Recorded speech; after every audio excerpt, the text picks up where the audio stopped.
नमस्कार दोस्तों, आप लोगों का अपना चैनल 24 स्टडी वाला पर स्वागत है। दोस्तों, आज हम आप लोगों को एसएससी घटना चक्र जीएस के इस बुक में विश्व का भूगोल यह जो विषय है इस विषय को पढ़ाऊंगा। इस विषय का जो पहला टॉपिक है वह है ब्रह्मांड और सौरमंडल। इस टॉपिक के जितने भी क्वेश्चन हैं सारे क्वेश्चन को कंप्लीट कराऊंगा और उसके आगे के भी जो भी टॉपिक होंगे सारे टॉपिक को कंप्लीट कराया जाएगा। चलिए दोस्तों, शुरू करते हैं इस सेशन को। हम आ जाते हैं जो इसका टॉपिक है ब्रह्मांड और सौरमंडल। इस टॉपिक में जो पहला क्वेश्चन है वह है निम्नलिखित में से किस ग्रह का कोई कोई अपना या अपना कोई उपग्रह नहीं है। तो वह हो जाएगा आपका बुध। बुध का कोई अपना ग्रह नहीं होता है, इसके बारे में देख लेते हैं। तो बुध और शुक्र का कोई अपना उपग्रह नहीं है। बुध सौरमंडल का सबसे छोटा सूर्य के निकटतम ग्रह है। यह लगभग 88 पृथ्वी देशों में सूर्य की परिक्रमा पूर्ण कर लेता है। वायुमंडल के अभाव के कारण बुध पर जीवन संभव नहीं है। अगला क्वेश्चन है पृथ्वी की ठोस प्रॉपर्टी पर पाई जाने वाली धातुओं की प्रचुरता के संदर्भ में लौह धातु का कौन सा स्थान है। तो वह स्थान है दूसरा। किसका स्थान है, कहाँ पे स्थान उसका, दूसरा। पृथ्वी की ठोस प्रॉपर्टी में पाई जाने वाली धातुओं की प्रचुरता के संबंध में लौह धातु का जो स्थान है वह दूसरा है। भू प्रॉपर्टी पर पाए जाने वाले तत्व जिसमें ऑक्सीजन जो है 46.6%, सिलिकॉन जो है 27.72%, एल्युमिनियम जो है 8.13%, लोहा जो है 5%, कैल्शियम जो है आपका 3.63%, सोडियम 2.83%, पोटेशियम 2.59% और मैग्नीशियम जो आपका 2.09% है। उल्लेखनीय है कि ऑक्सीजन और सिलिकॉन धातु नहीं है। अगला क्वेश्चन देखेंगे पृथ्वी की पपड़ी का प्रमुख अंश के रूप से गठित होता है। तो किससे किससे गठित होता है, तो ऑक्सीजन और आयरन से। किससे हो जाएगा, ऑक्सीजन और आयरन से। आमतौर पर निम्नलिखित में से किस अवधि में पृथ्वी से क्वाड्रेटिड्स नाम का उल्कापात दिखाई पड़ता है। तो कब दिखाई पड़ता है, तो इसके बारे में देख लेते हैं। तो यहाँ पे आपका हो जाएगा क्वाड्रेटिड्स जो होता है उल्का बौछार जो है दिसंबर के अंतिम सप्ताह से जनवरी के शुरुआत में चरम पर होता है। तो आप कह सकते हैं कि दिसंबर और जनवरी, किसमें हो जाएगा, दिसंबर एंड जनवरी में। ठीक है, तो ये चीज़ आप याद कर लीजिएगा। जो क्वाड्रेटिड्स होते हैं वह आपका कब दिखाई पड़ते हैं, तो दिसंबर से जनवरी। ठीक है, इसके बारे में और आगे देखते हैं। इसकी जो चमक होती है हमें बुर्स नक्षत्र मंडल में दिखाई पड़ती है। अगला क्वेश्चन है निम्नलिखित में से किस महीने में पृथ्वी से लाइरिड्स नाम का उल्कापात दिखाई दे सकता है। तो वह है अप्रैल में। कब दिखाई दे सकता है, अप्रैल माह में। तो लाइरिड्स नाम की समान खगोलीय घटना है जो प्रतिवर्ष अप्रैल में घटित होती है, क्योंकि इस वक्त पृथ्वी ऐसे क्षेत्रों से गुजरती है जहां अंतरिक्ष में धूमकेतुओं की पूंछ से छूटे छोटे छोटे उल्काओं की बहुत अधिक संख्या होती है। उल्काएं सी 1861 G1 थैचर नाम के पुच्छल तारे के मलबे से उत्पन्न होती हैं। अगला है पूर्णिमा के बाद हर रात चंद्रमा के चमकीले भाग का आकार घटने लगता है। 15वें दिन जब चंद्रमा पूरी तरह से दिखाई नहीं देता तो वह दिन किस नाम से जाना जाता है। तो वह दिन जो है अमावस्या के नाम से जाना जाता है। जय अमावस्या का दिन कहा जाता है।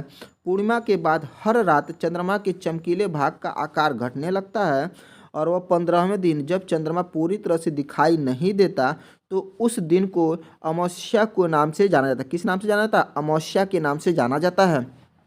अगला क्वेश्चन है सौरमंडल का सबसे वातमय ग्रह निम्नलिखित में से कौन सा है। तो सौरमंडल का सबसे वातमय ग्रह जो है वो आपका नेपच्यून है। कौन है, आपका नेपच्यून है। इसके बारे में देखेंगे तो सौरमंडल का सबसे वातमय ग्रह जो है नेपच्यून यानी वरुण है। प्लूटो को ग्रहों की श्रेणी से हटाए जाने के बाद 2006 से नेपच्यून ही सौरमंडल का दूरस्थ ग्रह है।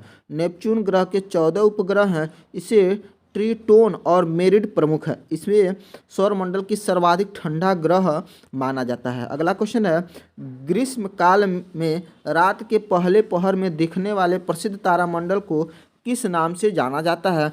तो वह नाम जाना जाता है सप्तऋषि तारामंडल। क्या इस नाम से, सप्तऋषि तारामंडल के नाम से जाना जाता है। सप्तऋषि तारामंडल पृथ्वी के उत्तरी गोलार्ध के आकाश में रात्रि में दिखने वाला एक तारामंडल होता है। सप्तऋषि तारामंडल अर्सा मेजर का एक भाग है। निम्नलिखित में से कौन सा हमारे सौरमंडल का बौना यानी ड्वार्फ प्लेनेट है? तो वो हो जाएगा मेक। क्या हो जाएगा? मेक। इसके बारे में देख लेते हैं। तो मेक हमारे सौरमंडल का बौना यानी ड्वार्फ प्लेनेट है, जबकि गैनीमीड, कैलिस्टो और यूरोपा जो है बृहस्पति ग्रह के उपग्रह हैं। अगला है सफ़ेद कोह पर्वत श्रृंखला का एक बड़ा हिस्सा में स्थित है। तो कहाँ पे स्थित है? तो वह पाकिस्तान में स्थित है। इसके बारे में देख लेते हैं। तो सफ़ेद कोह पर्वत श्रृंखला का एक बड़ा हिस्सा पाकिस्तान में स्थित है। यह पर्वत श्रृंखला जो है पूर्वी अफगानिस्तान और पाकिस्तान के पश्चिमोत्तर संघीय प्रशासित कबायली क्षेत्र के खैबर एवं कुर्रम विभागों में स्थित है। विश्व प्रसिद्ध खैबर दर्रा इसी पर्वत श्रृंखला में स्थित है। अगला क्वेश्चन है इसमें 1C1101 है, तो वह क्या है? तो वह गैलेक्सी है। क्या है? गैलेक्सी है। इसके आगे देखते हैं दोस्तों। IC1101 एक दीर्घ वृत्ताकार आकाश गंगा है। इसकी खोज जो है 1790 ईस्वी में विलियम हर्शल ने की थी। अगला क्वेश्चन है, देखेंगे चंद्रमा का एक उपग्रह की कक्षा में पृथ्वी के निकटतम बिंदु को क्या कहते हैं? तो निकटतम बिंदु को कहते हैं पेरिजी। क्या कहते हैं? पेरिजी कहते हैं निकटतम बिंदु को। चंद्रमा या किसी उपग्रह की पृथ्वी के चारों ओर परिक्रमा पथ में पूर्णतया वृत्ताकार न होकर दीर्घ वृत्ताकार होती है, जिसके कारण से यह पृथ्वी के कभी समीप तो कभी दूर हो जाते हैं। अतः उपग्रह का पृथ्वी के निकटतम बिंदु को यानी भू समीपी को पेरिजी कहते हैं, जबकि दूरस्थ को कहते हैं अपोजी। क्या कहते हैं? अपोजी। अगला है ग्रेट बियर कहा जाने वाला तारामंडल कितने चमकीले तारों से बना है? तो कितने? तो 7 से। इसे 7 ग्रेट बियर को क्या कहता है? 7 तारों से बना हुआ। तो ग्रेट बियर कहा जाने वाला तारामंडल 7 चमकीले तारों से बना होता है। यह तारामंडल अर्सा मेजर का भाग है। इसे सप्तऋषि तारामंडल भी कहा जाता है। अगला क्वेश्चन है तारों के विभिन्न समूहों द्वारा बनाई गई विविध आकृतियों को क्या कहते हैं? तो उसको कहते हैं नक्षत्र मंडल। क्या कहते हैं? नक्षत्र मंडल। तारों के विभिन्न समूहों द्वारा बनाई गई विविध आकृतियों को नक्षत्र मंडल या तारामंडल कहते हैं। अंतर्राष्ट्रीय खगोलीय संघ के अनुसार आकाश में कुल 88 तारामंडल हैं। कितने? 88 तारामंडल हैं आपके नक्षत्र मंडल हैं। अगला क्वेश्चन है अर्सा मेजर अथवा बिग बियर एक प्रकार का है, तो क्या है वह? एक नक्षत्र मंडल या तारामंडल है। ठीक है, तो अर्सा मेजर आकाश का एक नक्षत्र मंडल है। इसे बिग बियर भी कहा जाता है। सप्तऋषि 7 तारों का एक समूह है जो कि अर्सा मेजर का एक भाग है। किस नक्षत्र मंडल को सप्तऋषि कहा जाता है? तो किसको कहा जाता है जो सप्तऋषि? तो वह है अर्सा मेजर को। अर्सा मेजर को सप्तऋषि कहा जाता है। ठीक है, अर्सा मेजर अथवा बिग बियर एक प्रकार का क्या? देखिए यहाँ पे जो ऊपर वाला है अर्सा मेजर या बिग बियर दोनों का नाम सेम ही होता है, उसे ही सप्तऋषि कहा जाता है। ठीक है, लेकिन यहाँ पे आपका ऑप्शन यहाँ पे ए दिया है जो कि सही नहीं, यहाँ पे स्टार होना चाहिए था। बाकी आप लोग एक बार खुद देख भी लीजिएगा। देखिए यहाँ पे लिखा भी है। आगे अगला क्वेश्चन देखिए अर्सा मेजर या बिग बियर एक प्रकार का क्या है? तो वह क्या हो जाएगा? यह नक्षत्र मंडल हो जाएगा। तो देखिए यहाँ पर स्पष्ट लिख दिया ना, अर्सा मेजर या बिग बियर दोनों का मतलब सेम ही हुआ। तो यहाँ पे फिर अलग अलग ऑप्शन कैसे हो सकता है? ये चीज़ आप खुद देख लीजिएगा। वैसे भी आगे देखते हैं दोस्तों। भूपर्पटी पे लगभग 98% भाग जो है 8 तत्वों से बना है। निम्न में से कौन सा तत्व इनमें से एक नहीं है? तो कौन सा इनमें से एक नहीं है? तो वह हो जाएगा कार्बन इनमें से एक नहीं है। भूपर्पटी का लगभग 98% भाग जो है विभिन्न तत्वों से बना है, जिसमें से iron, oxygen, calcium, silicon, magnesium, nickel, sulphur, titanium तत्व शामिल है। प्रश्न में दिया गया कार्बन जो है भूपर्पटी में शामिल नहीं है। अगला क्वेश्चन देखेंगे। सूर्य के चारों ओर स्थिर कक्ष में पृथ्वी की गति को कहते हैं। तो पृथ्वी की उस गति को क्या कहते हैं? तो होता है परिक्रमण। क्या कहते हैं? परिक्रमण। पृथ्वी की सूर्य के कक्षा में चक्कर लगाना परिक्रमण कहलाता है। और आगे देखेंगे पृथ्वी को सूर्य की परिक्रमा करने में 365.25 दिन अथवा 365 दिन 6 घंटे 9 मिनट 9.51 सेकंड का समय लगता है। इसे सौर दिवस कहा जाता है। पृथ्वी की व्यास का कितना भाग चंद्रमा के व्यास के बराबर है, तो हो जाएगा 1/4।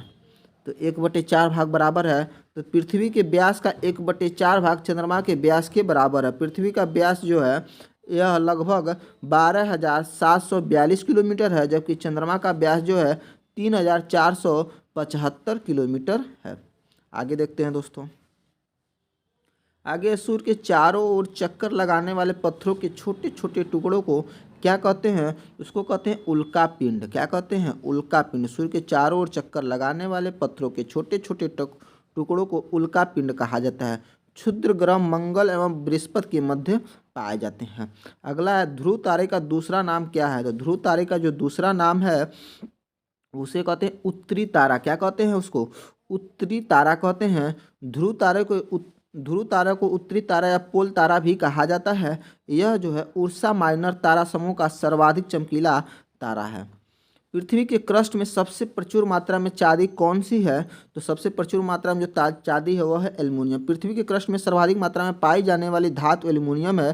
पृथ्वी के क्रस्ट में तत्वों की दृष्टि से सर्वाधिक प्रचुरता में प्रथम जो है ऑक्सीजन और दूसरे स्थान पे सिलिकॉन है। अगला क्वेश्चन है निशाकाश यानी रात्रि आकाश में चमकने वाले पिंडों को किस नाम से जाना जाता है? तो उसको जाना जाता है खगोलीय पिंड के नाम से। किस नाम से? खगोलीय पिंड के नाम से। निशाकाश यानी रात्रि आकाश में चमकने वाले पिंडों को खगोलीय पिंड कहा जाता है।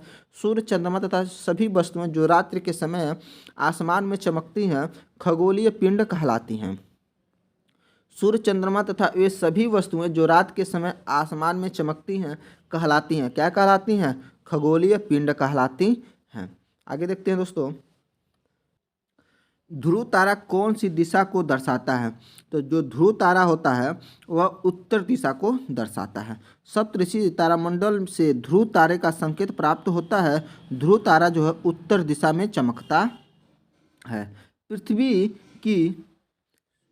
सूर्य की पृथ्वी से लगभग दूरी कितने है? तो कितनी दूरी है?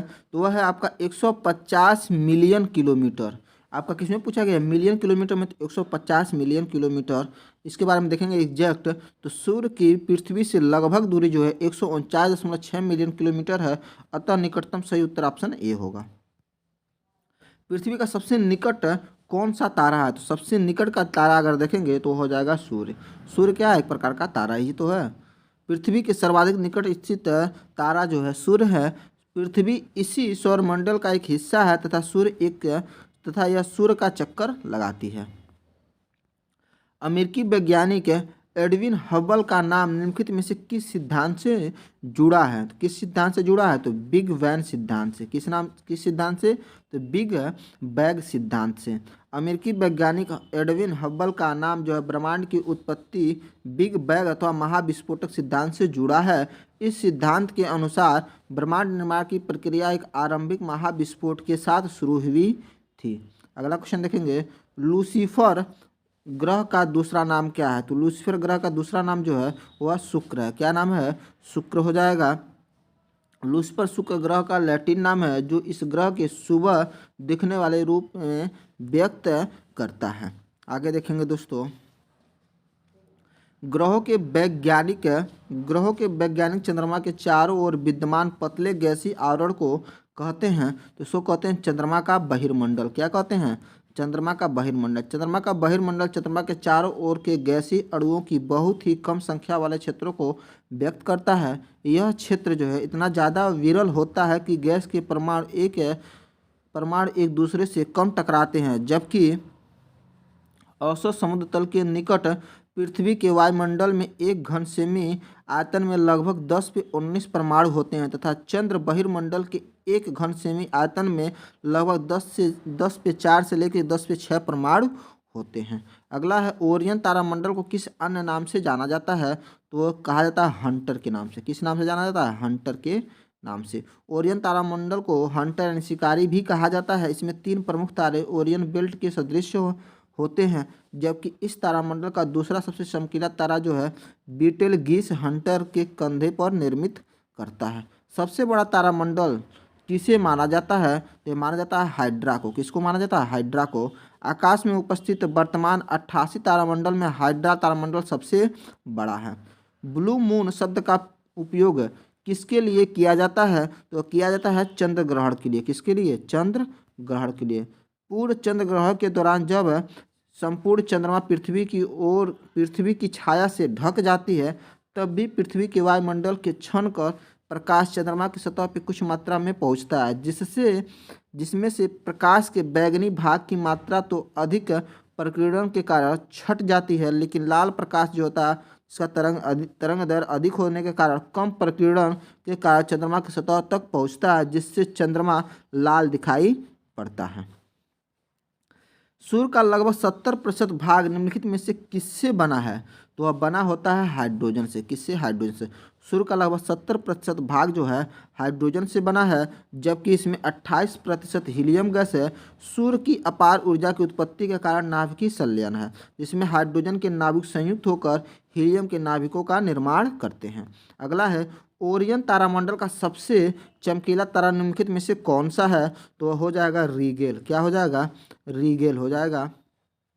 ओरियन तारामंडल का सबसे चमकीला तारा जो है रीगेल है। रीगेल तारा एक ब्लू सुपर ज्वाइंट है। यह सूर्य के लगभग 870 प्रकाश वर्ष की दूरी पर है। निम्नलिखित में से किस ग्रह पर नासा ने क्यूरोसिटी रोवर भेजा है? तो वह भेजा है मंगल पे। कहाँ पे? मंगल पे। नासा ने मंगल ग्रह पे क्यूरोसिटी रोवर भेजा है। नासा द्वारा यह रोवर जो नवंबर 2011 में प्रक्षेपित किया गया था। अगला क्वेश्चन देखेंगे, गैस, चट्टान और धूल से जमा हुआ ऐसा पिंड जो सूर्य के चारों ओर लंबी कक्षा में चक्कर लगाता है, उसे कहा जाता है। उसे क्या कहा जाता है? तो उसे कहा जाता है धूमकेतु। क्या? धूमकेतु कहा जाता है। गैस, चट्टान और धूल से जमा हुआ ऐसा पिंड जो सूर्य के चारों ओर लंबी कक्षा में चक्कर लगाता है, उसे धूमकेतु कहा जाता है। इनका सूर्य का परिक्रमण काल प्रायः काफ़ी अधिक होता है।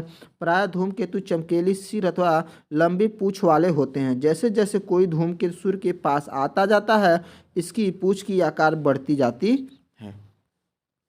आगे देखेंगे दोस्तों, आगे आपका गैस, धूल और अरबों सितारों वाले विशाल संग्रह को कहा जाता है। क्या कहा जाता है? तो आकाश गंगा कहा जाता है।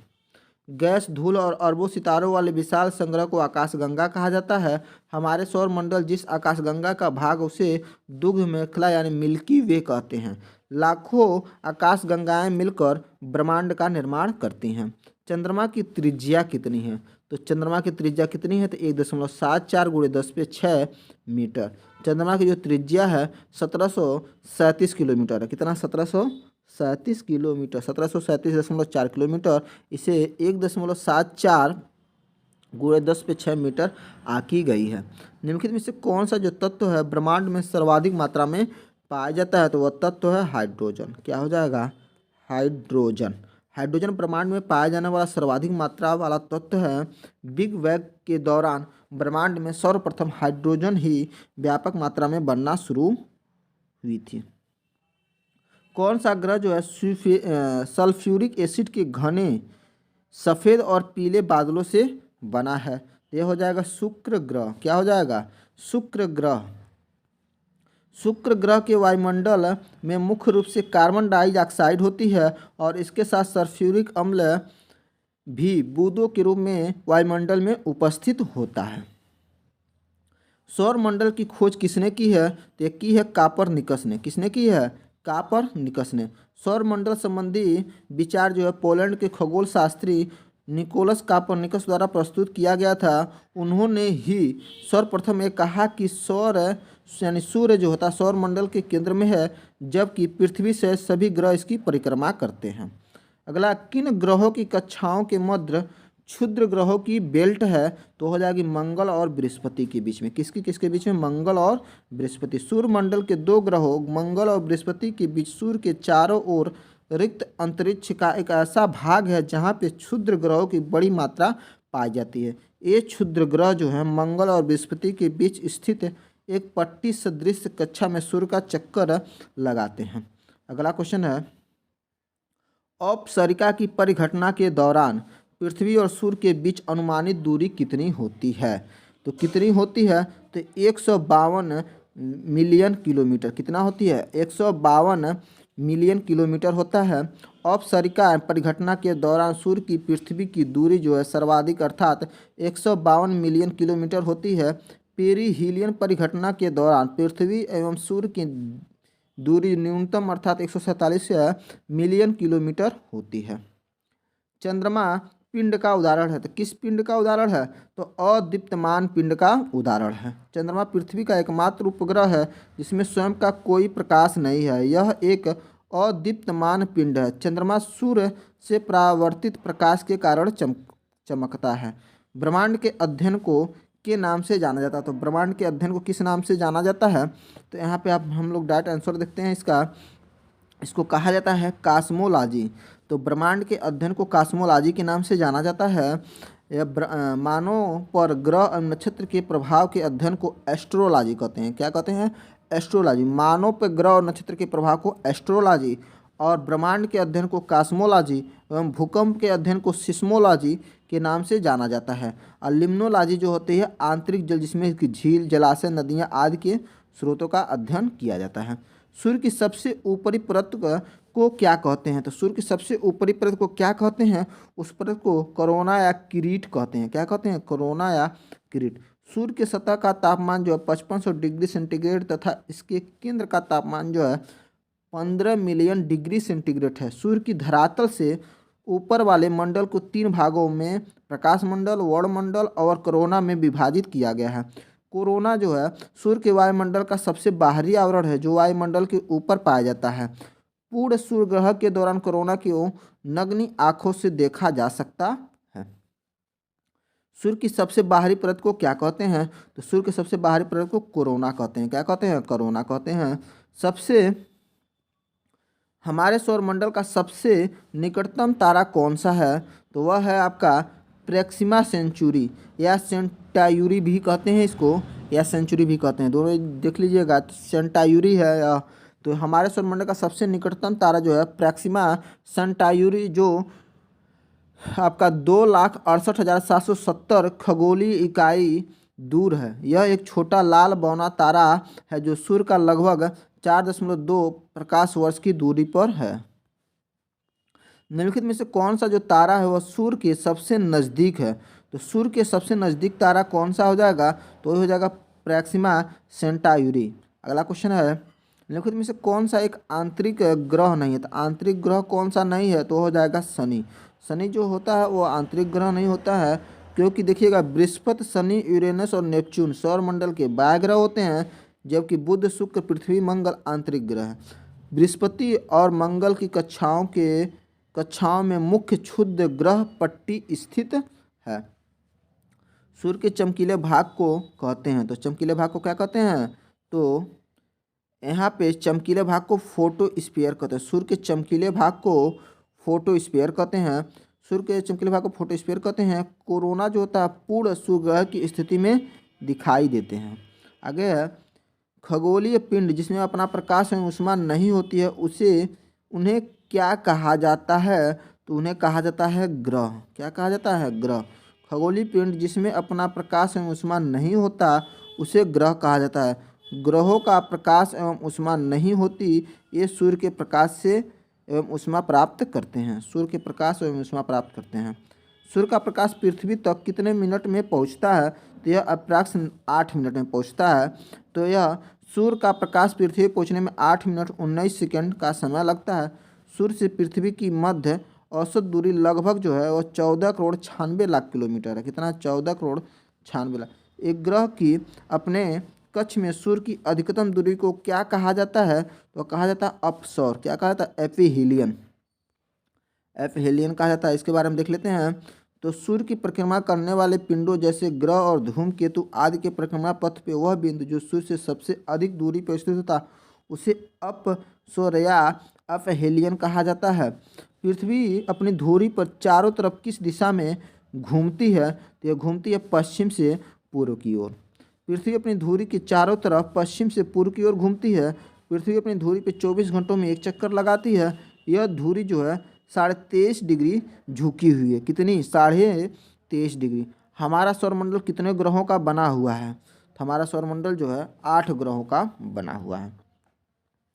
सौरमंडल में ग्रहों की संख्या जो पूर्व में 9 थी, परंतु 14 से 25 अगस्त 2006 के मध्य प्राग यानी चेक गणराज्य में संपन्न अंतर्राष्ट्रीय खगोलिक संघ की 26वीं महासभा की बैठक में प्लूटो को ग्रह की श्रेणी से हटाकर बौने ग्रह यानी ड्वार्फ श्रेणी में डाल दिया गया। अतः वर्तमान में ग्रहों की संख्या कितनी है? 8 है।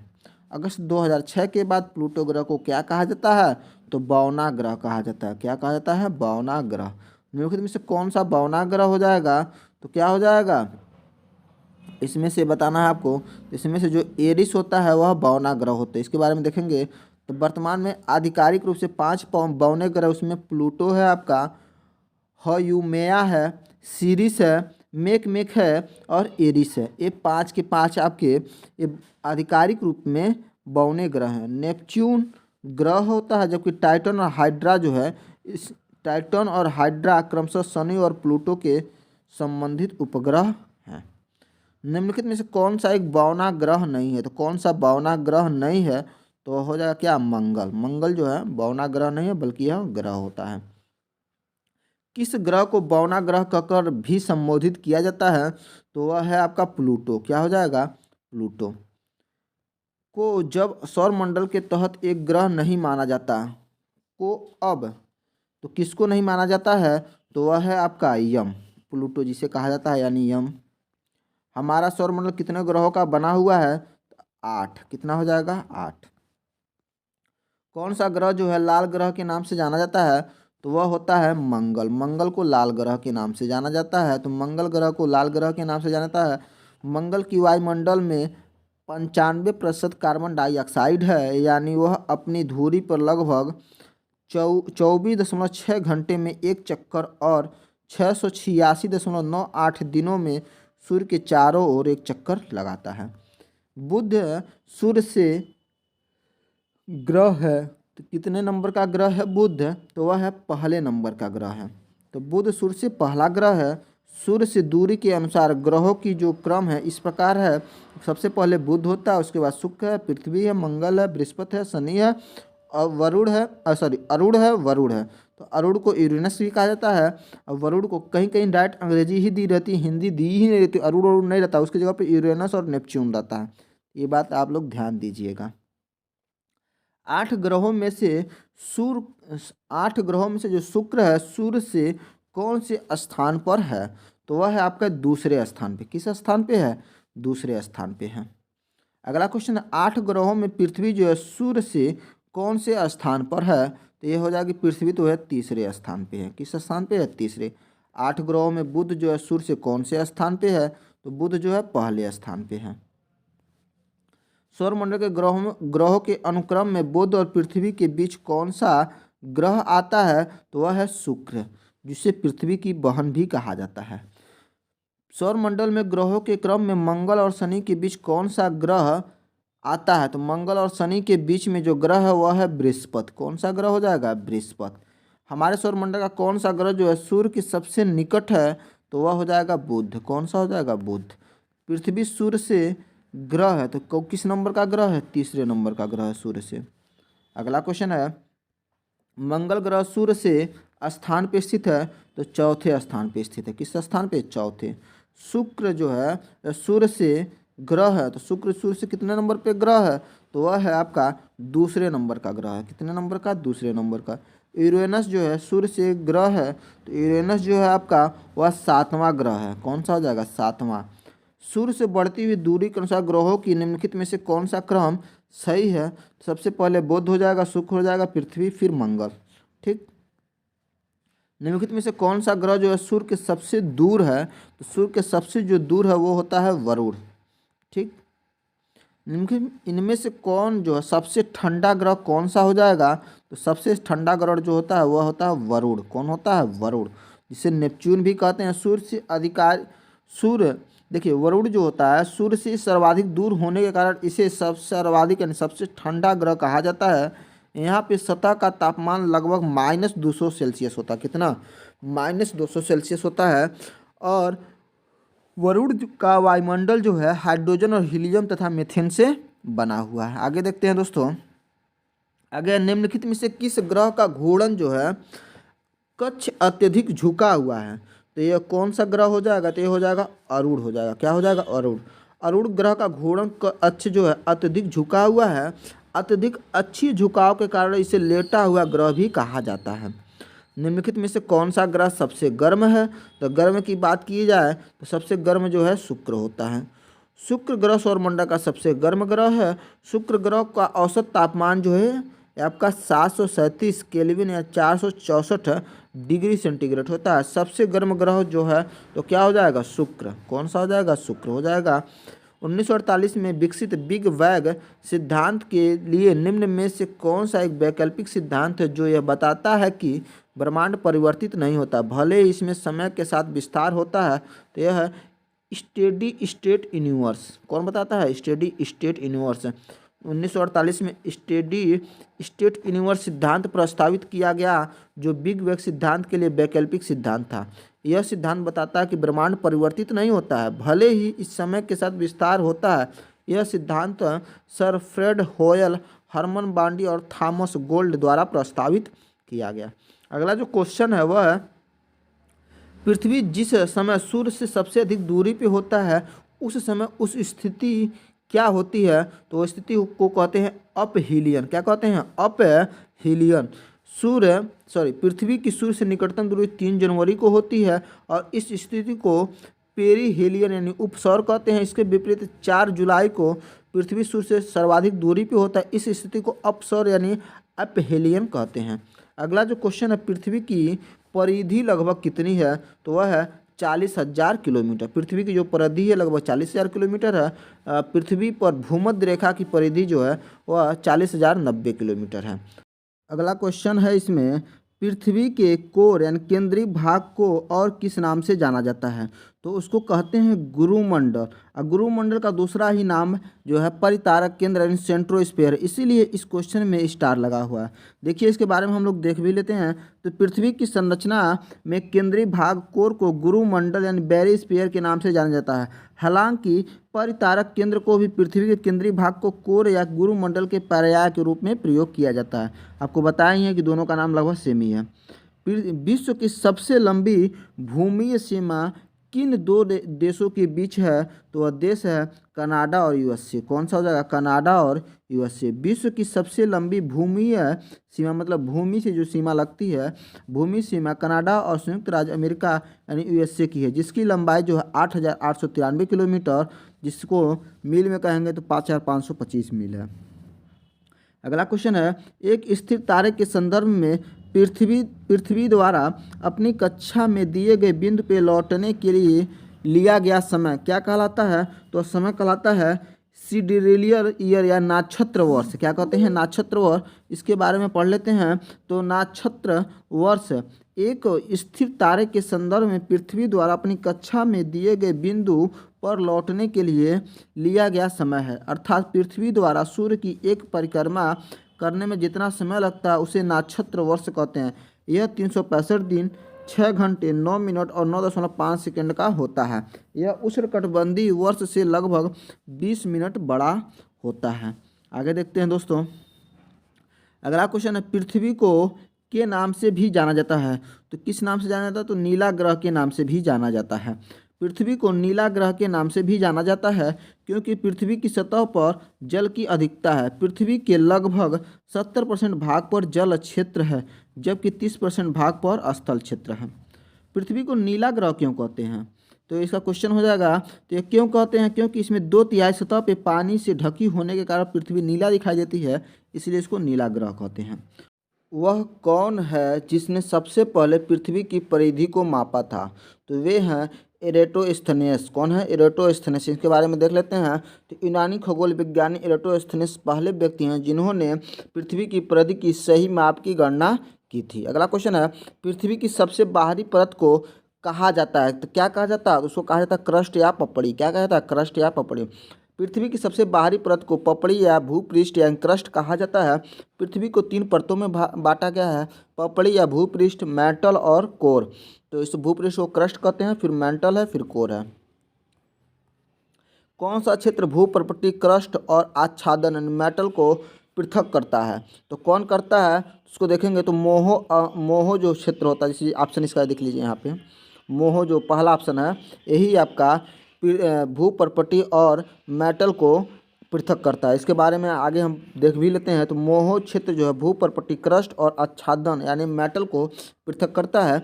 भूपर्पटी पृथ्वी के सबसे ऊपरी परत है। क्या है? सबसे ऊपरी परत है पृथ्वी की भूपर्पटी की, जबकि मेटल का विस्तार मोहो से लेकर लाख 2890 किलोमीटर की गहराई तक स्थित गुटेनबर्ग असातत्य तक है। अगला क्वेश्चन है, टाइटन किस ग्रह का उपग्रह है? किस ग्रह का उपग्रह टाइटन है? टाइटन है तो यह है नेपच्यून का। किसका है? नेपच्यून का। टाइटन नेपच्यून ग्रह का सबसे बड़ा प्राकृतिक उपग्रह है। इसकी खोज 10 अक्टूबर 1846 ईस्वी को अंग्रेज खगोल विज्ञानी विलियम लसेल ने की थी। टाइटन सौर मंडल का एकमात्र बड़ा उपग्रह है जो अपने ग्रह के घूर्णन के विपरीत दिशा में घूर्णन करता है। सौर मंडल का सबसे बड़ा उपग्रह निम्नलिखित में से कौन सा है? तो वह है आपका गैनीमेड है। कौन सा है? गैनीमेड है। गैनीमेड सौर मंडल का सबसे बड़ा उपग्रह है और यह बृहस्पति का उपग्रह है। बृहस्पति को लघु सौर तंत्र भी कहते हैं। बृहस्पति को लघु सौर तंत्र भी कहते हैं। गैनीमेड अब हमारे सौर प्रणाली का सबसे बड़ा चंद्रमा है। वह किस उपग्रह की परिक्रमा करता है? तो हो जाएगा बृहस्पति यानी जुपिटर की। किसकी? जुपिटर की। आकार के संदर्भ में वरुण हमारे सौर मंडल में स्थान रखता है तो कितना नंबर पर स्थान रखता है? तो चौथे नंबर पे। आकार के संदर्भ में वरुण हमारे सौर मंडल में चौथे स्थान पे है। आकार के अनुसार ग्रहों का क्रम इस प्रकार है: बृहस्पति, शनि, अरुण यानी यूरेनस, वरुण, नेपच्यून, पृथ्वी, शुक्र, मंगल और बुध। आगे देखते हैं दोस्तों। आगे है आपका आकार पे शुक्र हमारे सौर मंडल में क्रमांक है तो किस नंबर का क्रमांक हो जाएगा? शुक्र तो वह है छठे नंबर पे। आकार के संदर्भ में शनि हमारे सौर मंडल में स्थान है तो शनि का कितना स्थान है? तो दूसरा स्थान है। पहले पे बृहस्पति है, दूसरे पे शनि है। सौर मंडल का दूसरा सबसे बड़ा ग्रह कौन सा हो जाएगा? तो हो जाएगा शनि। आकार के संदर्भ में पृथ्वी हमारे सौर मंडल में क्रमांक पर आती है तो किस नंबर पे आती है? तो 5वें नंबर पे आती है। किस नंबर पे? 5वें नंबर पे। आकार के संदर्भ में बृहस्पति हमारे सौर मंडल का स्थान है। सौर मंडल किस स्थान पे है? तो पहले स्थान पे है बृहस्पति। आकार के संदर्भ में मंगल हमारे सौर मंडल में स्थान है। कितना स्थान है उसका? 7वां स्थान है। कितना? 7वां। आगे देखते हैं। आकार के संदर्भ में शनि हमारे सौर मंडल में स्थान है तो उसका शनि का दूसरा स्थान है। आकार के संदर्भ में यूरेनस हमारे सौर मंडल का स्थान है तो यह तीसरा स्थान है यूरेनस का। ठीक। किस ग्रह के अधिकतम उपग्रह हैं? तो वह हो जाएगा बृहस्पति। बृहस्पति के सबसे ज़्यादा उपग्रह हैं। प्रश्न काल के दौरान बृहस्पति ग्रह के सर्वाधिक ज्ञात उपग्रह थे। वर्तमान में बृहस्पति ग्रह उपग्रहों की संख्या 79 है जबकि शनि के उपग्रहों की संख्या 82 है। अतः इस प्रकार वर्तमान में जो है सौर मंडल में सर्वाधिक ज्ञात उपग्रह किसके हैं? शनि के हैं। किसके हैं? शनि महाराज के। आगे है 31 जुलाई 2020 तक की जानकारी के अनुसार बृहस्पति ग्रह के कुल कितने प्राकृतिक उपग्रह हैं? तो 79 हो जाएगा। कितने हो जाएगा? 79 हो जाएगा। निम्नलिखित में से किस ग्रह के चंद्रमाओं के पास सबसे अधिक है? किस ग्रह के चंद्रमाओं की संख्या? ठीक है, मतलब उपग्रहों की संख्या। चंद्रमा मतलब कह सकते हैं उपग्रह। सबसे ज़्यादा उपग्रह किसके पास है? तो शनि के पास है। वर्तमान दृष्टिकोण से सबसे ज़्यादा कहाँ पे है? तो शनि के पास हो जाएंगे। यूरेनस के कितने उपग्रह हैं? तो यूरेनस के टोटल 27 उपग्रह हैं। कितने हैं? 27 उपग्रह हैं। नासा के अनुसार वर्तमान में यूरेनस ग्रह के कुल 27 उपग्रह हैं। वर्ष 1986 में वाइजर 2 ने यूरेनस से ग्रही प्रणाली की यात्रा की थी। पृथ्वी के बारे में निम्नलिखित में से कौन सी बात जो है वह गलत है? तो वह है इसे लाल ग्रह भी कहते हैं। यही गलत है क्योंकि लाल ग्रह कहते हैं मंगल ग्रह को। ठीक है, यह सबसे घना ग्रह है, ये सही है। यह 5वां सबसे बड़ा ग्रह है, ये भी सही है। और यह सूर्य से तीसरा ग्रह है तो ये भी सही है आपका। बृहस्पति, शनि, अरुण, वरुण के पश्चात पृथ्वी जो है 5वां सबसे बड़ा ग्रह है। बुध और शुक्र के बाद पृथ्वी सूर्य से दूरी के अनुसार तीसरा ग्रह है। पृथ्वी सबसे घना ग्रह है। मंगल ग्रह को लाल ग्रह कहा जाता है जबकि पृथ्वी को ग्रीन प्लेनेट और नीला ग्रह भी पृथ्वी को कहा जाता है। ठीक है, सबूत बताते हैं कि पृथ्वी पर जीवन का अस्तित्व करीब से है। कितने वर्ष पहले है? तो यह है आपका 3.5 बिलियन वर्ष पहले से अस्तित्व में है जीवन। पृथ्वी पर जीवन का प्रथम जीवाश्मी साक्ष्य आर्कियन युग के प्रारंभिक काल लगभग 3.5 बिलियन वर्ष पूर्व के हैं। अतः पृथ्वी पर जीवन का अस्तित्व 3.5 बिलियन वर्ष से है। पृथ्वी की सबसे बाहरी परत, सबसे पतली परत क्या है? पृथ्वी की सबसे पतली परत जो होती है उसे क्रस्ट कहते हैं। क्या कहते हैं? क्रस्ट या पपड़ी कहते हैं। इसके बारे में देखेंगे तो पृथ्वी के आंतरिक संरचना के 3 भागों में विभाजित किया जाता है। Crust, mantle core. सबसे बाह्य परत क्रस्ट है जो 30 किलोमीटर मोटी है। यह पृथ्वी की सबसे पतली परतें हैं। प्लूटो की खोज किसने की थी? तो प्लूटो की खोज की थी क्लाइड टम्बो ने। किसे? क्लाइड टोम्बो ने वर्ष 1930 में क्लाइड टोम्बो ने, जिसे इसका नाम टम्बाक भी है, ने प्लूटो की खोज की थी। सौरमंडल के बाहर सिरियस नामक चमकीले तारे को भी कहा जाता है, तो उसको डार्क स्टार भी कहा जाता है। क्या कहता है? Dark star. सौरमंडल के बाहर सिरियस नामक चमकीले तारे को डार्क स्टार कहते हैं। यह पृथ्वी से 8.6 प्रकाश वर्ष दूर है। तारामंडल सप्तऋषि को पश्चिमी निवासी किस नाम से जानते हैं? तो उसको कहते हैं बिग डीपर। क्या कहते हैं? Big deeper. आकाश में 7 तारों का एक मंडल या समूह नजर आता है जिसे सप्तऋषि मंडल कहा जाता है। उक्त तारामंडल को तारे के नाम भारत में महान संतों के आधार पर रखे गए हैं। पश्चिमी निवासी इस सप्तऋषि मंडल को बिग डीपर के नाम से जानते हैं। किस नाम से? बिग डीपर के नाम से। चंद्रमा के अध्ययन को क्या कहते हैं? तो चंद्रमा के अध्ययन को सेलिनोलॉजी कहते हैं। सीलिनोलॉजी। चंद्रमा के अध्ययन को सीलिनोलॉजी कहा जाता है। चंद्रमा की पृथ्वी से औसत दूरी जो है 3,84,400 किलोमीटर है। पृथ्वी से चंद्रमा की न्यूनतम जो दूरी है वह है 3,63,300 किलोमीटर, जबकि अधिकतम दूरी जो है 4,05,500 किलोमीटर है। चंद्रमा पर गुरुत्वाकर्षण बल का मान पृथ्वी के गुरुत्वाकर्षण बल का 1/6 के बराबर होता है। यदि कोई सितारा सूर्य से बड़ा है किंतु उससे दोगुना भारी नहीं है तो वह एक में परिवर्तित हो जाता है। किसमें परिवर्तित हो जाता है? पल्सर में। किसमें हो जाएगा? पल्सर में। यदि कोई सितारा सूर्य से बड़ा है किंतु उससे दोगुना नहीं है तो वह एक पल्सर में परिवर्तित हो जाता है। 1.4 सौर द्रव्यमान से भारी और 4 उपसौर द्रव्यमान से कम भारी सारे न्यूट्रॉन तारे में परिवर्तित हो जाते हैं। पल्सर न्यूट्रॉन तारे का ही एक उपवर्ग है। आगे देखेंगे दोस्तों। आगे आपका उस क्षेत्र का नाम बताना है जो नेपच्यून के कक्षा से परे है और इसमें बड़ी मात्रा में बर्फ से बड़े कई धूमकेतु, क्षुद्र ग्रह और अन्य छोटे कण शामिल होते हैं। तो उसको कहते हैं कुइपर बेल्ट। क्या कहते हैं? Kuiper belt. Kuiper belt Neptune की कक्षा में ऑर्बिट से परे है। इसमें बड़ी संख्या में बर्फ से बने धूमकेतु, क्षुद्र ग्रह और अन्य छोटे कण शामिल होते हैं। घटकों के बीच गुरुत्वाकर्षण द्वारा भारी मात्रा में एक साथ एकत्र हुए तारों, धूल, गैस को क्या कहते हैं? तो इसको कहते हैं आकाशगंगा यानी गैलेक्सी या मंदाकिनी भी कहते हैं इसको। महाविस्फोट सिद्धांत के अनुसार आज से लगभग 13.7 या 13.8 अरब वर्ष पूर्व संपूर्ण ब्रह्मांडीय पदार्थ अत्यंत सघन पिंड के रूप में था, जिसे विस्फोट के पश्चात ब्रह्मांडीय पदार्थ चारों ओर फैल गया। यह पदार्थ ही विभिन्न गैलेक्सी के रूप में हमें दृश्य गैलेक्सियों के अनंत समूह का सम्मिलित रूप ही ब्रह्मांड है। ब्रह्मांड के अनुमानतः 100 से 200 अरब गैलेक्सी हैं। प्रत्येक गैलेक्सी में अनुमानतः 100 अरब तारे हैं। हमारी गैलेक्सी जिसमें हमारा सौर मंडल स्थित है उसे मंदाकिनी या आकाशगंगा या दुग्ध मेखला कहते हैं। इसमें भारी मात्रा में एक साथ एकत्र हुए तारों, धूल एवं गैस शामिल होते हैं। आगे आपका सूर्य ग्रहण कब लगता है? तो कब लगता है सूर्य ग्रहण? तो जब सूर्य ग्रहण तब लगता है जब चंद्रमा सूर्य और पृथ्वी के बीच में आ जाता है। चंद्रमा क्या होता है? सूर्य और पृथ्वी के बीच में होता है, तब क्या लगता है? सूर्य ग्रहण। सूर्य ग्रहण की स्थिति तब होती है जब चंद्रमा जो है सूर्य और पृथ्वी के बीच में आ जाती है, जिसमें सूर्य का प्रकाश जो है पृथ्वी तक नहीं पहुंच पाता। यह स्थिति केवल प्रतिपदा यानी न्यू मून डे यानी अमावस्या के ही दिन होती है। अगला है पृथ्वी पर दिन और रात का चक्र किस कारण से होता है? तो दिन और रात, देखिए इसमें जो 2 तरह का घूर्णन, एक होता है जो पृथ्वी घूमती है तो घूर्णन होता है, एक परिक्रमण होता है। परिक्रमण जो काल होता है वो 365 दिन का होता है और जो घूर्णन होता है 24 घंटे मतलब 1 दिन का होता है। तो जो दिन रात होता है वह किसके वजह से होता है? ये घूर्णन की वजह से ही होता है। अब परिक्रमण की वजह से ही मौसम चेंज, जैसे सर्दी, गर्मी, बरसात, ये सब मतलब परिक्रमण के काल की वजह से आते हैं, लेकिन घूर्णन की वजह से दिन और रात होता है। आगे देख भी लेते हैं इसके बारे में। पृथ्वी सदैव अपने अक्ष में पश्चिम से पूर्व की ओर दिशा में घूमती रहती है, जिसे पृथ्वी का घूर्णन या परिभ्रमण कहते हैं। इसके कारण दिन और रात होते हैं, ठीक है।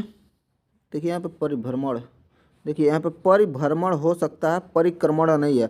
और यहाँ पे देखिए जो परिक्रमण होता है ये आपका 365 दिन का होता है, 365.6 होता है, आप लिखते होंगे 365 दिन 6 घंटे ऐसे रहता है। आगे आपका पृथ्वी पे दिन और रात किस कारण से होता है, तो किसके कारण से होता है, घूर्णन के कारण से। जस्ट ऊपर हम लोग देखे हैं। महाद्वीपीय बहाव सिद्धांत की प्रस्तावना किसने दी थी, तो दिए थे अल्फ्रेड वेगेनर ने। किसने, अल्फ्रेड वेगेनर ने। महाद्वीपीय विस्थापन सिद्धांत की प्रस्तावना जर्मनी के विद्वान अल्फ्रेड वेगेनर ने वर्ष 1912 में दी थी। इनके अनुसार कार्बोनिफेरस युग में पृथ्वी के सभी स्थल खंड आपस में जुड़े हुए थे। इसे ही उन्होंने पैंजिया का नाम दिया था। इसके चारों ओर एक बृहत महासागर था जिसे उसने पैंथालसा कहा। अंतिम ट्राइसिस युग में पैंजिया का विभाजन हो गया। उसके उत्तरी भाग को लारेंसिया यानी अंगारा लैंड और दक्षिणी भाग को गोंडवाना लैंड कहा गया। अगला जो टॉपिक है वह है आपका वायुमंडल। इसमें पहला क्वेश्चन है, मध्य मंडल यानी मीसोस्फीयर के संदर्भ में निम्नलिखित में से कौन सा कथन जो है सही नहीं है। तो कौन सा कथन, इसमें कथन देख लेते हैं। तो इसमें जो आपका कथन है, ये इस स्तर में बढ़ती हुई ऊंचाई के साथ तापमान अत्यंत तीव्रता से बढ़ता है, यही आपका कथन इसमें मध्य मंडल में गलत है। बाकी यह अंतरिक्ष से इस स्तर में प्रवेश करने पे उल्कापिंड जल जाते हैं, ये आपका सही है। और यह वायुमंडल का तीसरा स्तर है, ये भी सही है।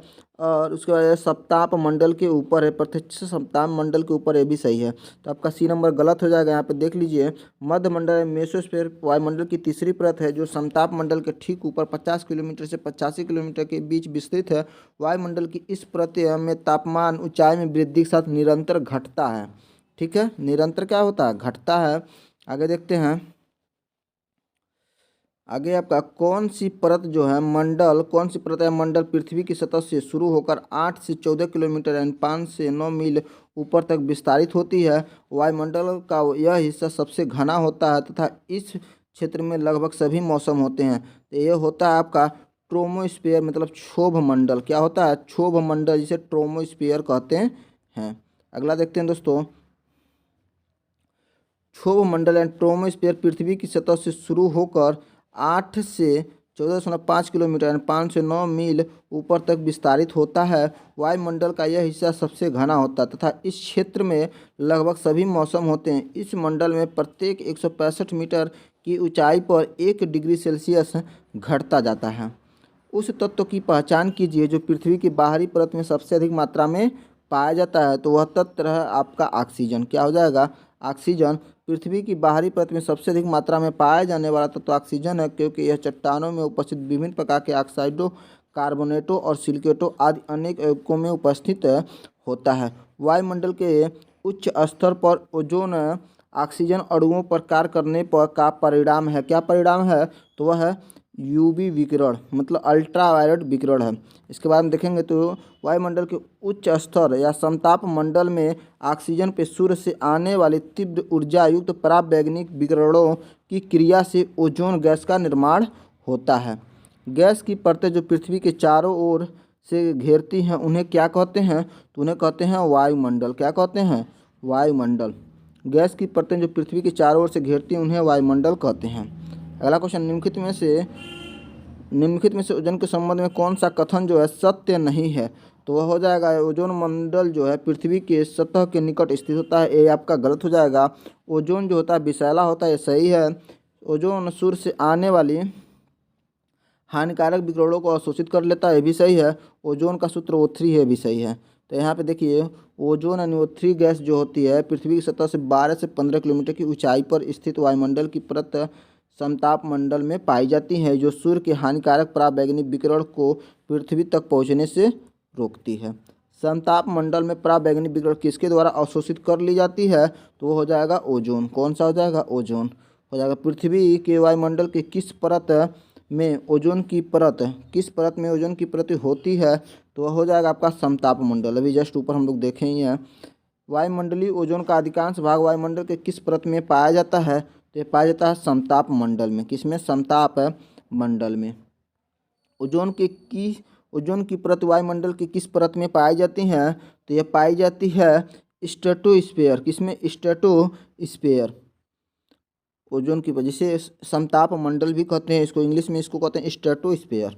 आगे देखते हैं दोस्तों, आगे आपका वायुमंडल की किस परत में ओजोन परत पाई जाती है, तो ओजोन परत किसमें पाई जाती है? अभी जस्ट ऊपर देखें, स्ट्रेटोस्फीयर में। आगे आपका वायुमंडल की कौन सी परत सौर बगनी विकिरण को अवशोषण और बिखराव होता है, कौन सी परत में हो जाएगा? तो अभी जस्ट ऊपर देखें, स्ट्रेटोस्फीयर में। किसमें? स्ट्रेटोस्फीयर में। पृथ्वी की वायुमंडल में अनुमानित रूप से कितने प्रतिशत आर्गन है? कितने प्रतिशत आर्गन है? तो 1% है। पृथ्वी के वायुमंडल में अनुमानित रूप से 1%, 0.93 आर्गन है। पृथ्वी के वायुमंडल में नाइट्रोजन 78.08%, ऑक्सीजन जो है 20.95% है, और आर्गन आपका हो जाएगा 0.93, मतलब लगभग 1% के आसपास में है। पृथ्वी के वातावरण में सबसे ज़्यादा मात्रा में पाया जाने वाला तत्व कौन सा हो जाएगा? तो हो जाएगा नाइट्रोजन। कौन सा हो जाएगा? नाइट्रोजन। पृथ्वी को घेरती हुई जितने स्थान तक वायु रहती है उसे वायुमंडल कहते हैं। वायुमंडल में सर्वाधिक मात्रा में नाइट्रोजन 78.08% पाया जाता है। आयतन के अनुसार वायु में 21% है, क्या है? तो 21% लगभग होती है यह ऑक्सीजन। क्या होती है? ऑक्सीजन। आयतन के अनुसार वायु में 21% ऑक्सीजन तथा 78% नाइट्रोजन है। इसके अतिरिक्त सूक्ष्म मात्रा में कार्बन डाइऑक्साइड, जलवाष्प और हीलियम, आर्गन और नियान गैसें होती हैं। पृथ्वी के वायुमंडल में दूसरी सबसे अधिक मात्रा किस गैस की होती है, तो वह हो जाएगी ऑक्सीजन की। ऑक्सीजन की सबसे ज़्यादा मात्रा होती है दूसरी, पहले पे नाइट्रोजन होता है। निम्न में से कौन ओजोन की परत मापने की इकाई है, तो उसे कहते हैं डाप्सन इकाई। क्या कहते हैं? डाप्सन। डाप्सन जो होता है ओजोन की परत को मापने की इकाई है। ओजोन रिक्तीकरण एंड डिप्लेक्शन किसके पास सबसे ज़्यादा होता है? वो होता है ध्रुवों के पास। कहाँ पे? ध्रुवों के पास। वायुमंडल में अधिकांश ओजोन गैस जो है स्ट्रेटोस्फीयर में पाई जाती हैं। कहाँ पे? स्ट्रेटोस्फीयर में पाई जाती हैं। पृथ्वी के ध्रुवीय क्षेत्रों के ऊपर स्थित वायुमंडल में ओजोन का रिक्तीकरण में सबसे अधिक हुआ है। वायुमंडल में ओजोन का क्षय क्लोरोफ्लोरोकार्बन के कारण हुआ है। अगला क्वेश्चन है, वह परत जहाँ ऊंचाई बढ़ने के साथ साथ तापमान में बिल्कुल कमी नहीं होती, तो उसे कहते हैं समताप मंडल। क्या कहते हैं? समताप मंडल। समताप मंडल पृथ्वी के वायुमंडल की दूसरी परत है। समताप मंडल में तापमान स्थिर रहता है तथा इसके बाद ऊंचाई के साथ बढ़ता जाता है। यह मंडल बादल और मौसम संबंधी घटनाओं से मुक्त रहता है। व्यावसायिक जेट विमान वायुमंडलीय विक्षोभ से बचने के लिए समताप मंडल में ही उड़ान भरते हैं। पृथ्वी के वायुमंडल की सबसे बाहरी परत क्या कहलाती है, तो उसको कहते हैं एक्सोस्फीयर। क्या कहते हैं? एक्सोस्फीयर। पृथ्वी के वायुमंडल की सबसे बाहरी परत बाह्य मंडल यानी एक्सोस्फीयर कहलाती है। वायुमंडलीय परतों के धरातल से ऊपर की ओर विभाजित स्तरों का क्रम इस प्रकार होता है: क्षोभ मंडल, समताप मंडल, मध्य मंडल, आयन मंडल और बहिर्मंडल। निम्नलिखित में से कौन सा परत हमारे वायुमंडल की ऊपरी सीमा है जो थर्मोस्फीयर के ऊपर से लेकर 10,000 किलोमीटर यानी लगभग 6200 मील तक फैली हुई है, तो वह हो जाएगा एक्सोस्फीयर। क्या हो जाएगा? एक्सोस्फीयर, जिसे बाह्यमंडल कहते हैं। वातावरण में सबसे गर्म परत कौन सी है, तो सबसे गर्म परत जो होती है वो होती है थर्मोस्फीयर। क्या होती है? थर्मोस्फीयर। मध्य मंडल के ऊपर स्थित वायुमंडल भाग को थर्मोस्फीयर एंड तापमंडल कहते हैं। इस मंडल में ऊंचाई बढ़ने के साथ तापमान तीव्र गति से बढ़ता है। पृथ्वी की औसत तापमान क्या है? पृथ्वी की जो औसत तापमान है वह है 16 डिग्री सेल्सियस। कितना है? 16 डिग्री सेल्सियस। नासा के अनुसार पृथ्वी की औसत तापमान जो है 15 डिग्री सेल्सियस है, जबकि कुछ पुस्तकों के अनुसार पृथ्वी का औसत तापमान जो है 16 डिग्री सेल्सियस है। किंतु पृथ्वी की विभिन्न स्थानों में वर्ष के अलग अलग समयों में तापमान में अंतर होता है, जिसका कारण है कि समुद्री और वायु धाराएं जैसे मौसम परिस्थितियां होती हैं। आगे देखते हैं, वायुमंडल की सबसे निचली परत को कहते हैं, तो क्या कहते हैं सबसे निचली परत को? ट्रोपोस्फीयर कहते हैं। क्या कहते हैं? ट्रोपोस्फीयर कहते हैं वायुमंडल की सबसे निचली परत को। वायुमंडल की सबसे निचली परत को ट्रोपोस्फीयर से क्षोभ मंडल कहते हैं। तापक्रम और वायु दाब के आधार पर वायुमंडलीय परतों और धरातल से ऊपर की ओर विभाजित स्तरों का क्रम जो होता है क्षोभ मंडल, समताप मंडल, मध्य मंडल, आयन मंडल और बहिर्मंडल होता है। निम्नलिखित में से कौन सा वायुमंडल निम्नतम स्तर पे है, तो वह हो जाएगा ट्रोपोस्फेयर, इसे क्षोभ मंडल कहते हैं। क्या कहते हैं? क्षोभ मंडल कहते हैं। वायुमंडल में आर्द्रता मापने के लिए प्रयुक्त यंत्र को क्या कहते हैं? तो उस यंत्र को कहते हैं हाइग्रोमीटर। क्या कहते हैं? हाइग्रोमीटर। हाइग्रोमीटर वह उपकरण होता है जिसकी सहायता से वायुमंडल की सापेक्षिक आर्द्रता की माप की जाती है। वायुमंडलीय दाब को मापने के लिए बैरोमीटर का उपयोग करते हैं। एनीमोमीटर द्वारा वायु के वेग की माप की जाती है। थर्मामीटर एक वैज्ञानिक यंत्र है। थर्मामीटर मानव शरीर का तापमान मापने का उपकरण है। अगला क्वेश्चन है, पृथ्वी सतह की सबसे ऊपरी परत को क्या कहते हैं? पृथ्वी सतह की सबसे ऊपरी परत को क्रस्ट कहते हैं। क्या कहते हैं? क्रस्ट कहते हैं। आगे देखते हैं दोस्तों, आगे आपका इसके बारे में, पृथ्वी की सतह की सबसे ऊपरी परत को क्रस्ट यानी भूपर्पटी, मध्यवर्ती परत को मेंटल कहते हैं। मेंटल एवं आंतरिक परत को कोर कहा जाता है। क्या कहता है? आंतरिक परत को कोर कहा जाता है। अगला जो टॉपिक है दोस्तों वह है अक्षांश और देशांतर रेखाएं। इस टॉपिक को दोस्तों मैं अगले वीडियो में पढ़ाऊंगा। अगर आप लोगों को ये वीडियो अच्छा लग रहा है तो प्लीज़ चैनल को सब्सक्राइब और शेयर जरूर करिएगा। अगर आप लोग शेयर नहीं करेंगे तो मैं, देखिए, ज़्यादा से ज़्यादा अगर शेयर नहीं हो पाएगा तो व्यू भी कम आएगा। तो जब व्यू कम आता है तो हमको भी पढ़ाने में थोड़ा सा मन हिचकिचाने लगता है। तो इसलिए आप लोग ज़्यादा से ज़्यादा शेयर करें ताकि व्यू अब ज़्यादा आए और मुझे पढ़ाने में कॉन्फिडेंस भी आए। और अब अगर आप लोगों को पीडीएफ भी इसका चाहिए तो मैं पीडीएफ तो प्रोवाइड करूंगा, लेकिन पर वीडियो पर आप लोगों को 1000 सब व्यू हमको देना पड़ेगा। तो 1000 व्यू अगर जिस दिन मेरा कंप्लीट होगा उस दिन मैं आप लोगों को पीडीएफ प्रोवाइड करा दूंगा। और दोस्तों, अगर देखिए अब मैं इतना मेहनत कर रहा हूँ तो आप भी मेरे लिए थोड़ा सा तो मेहनत कर ही सकते हैं ना। आप लोग अपने स्टेटस पे, चाहे व्हाट्सअप स्टेटस पे अपना यह वीडियो मेरा जो है उसका स्टेटस लगा सकते हैं। तो थोड़ा थोड़ा आप सहयोग करेंगे, धीरे धीरे व्यू बढ़ जाएंगे। जब व्यू बढ़े तो मैं पीडीएफ आप लोगों को प्रोवाइड कर दूंगा। तो इसमें कोई बहुत बड़ी चीज़ मैं आपसे नहीं कह रहा हूँ। आप लोगों को बस 2 मिनट का काम है भाई। आप लोगों के लिए मैं इतना कर रहा हूँ तो आप लोग मेरे लिए भी इतना कर सकते हैं। बाकी दोस्तों, वीडियो देखने के लिए धन्यवाद। फिर मिलते हैं नेक्स्ट वीडियो में।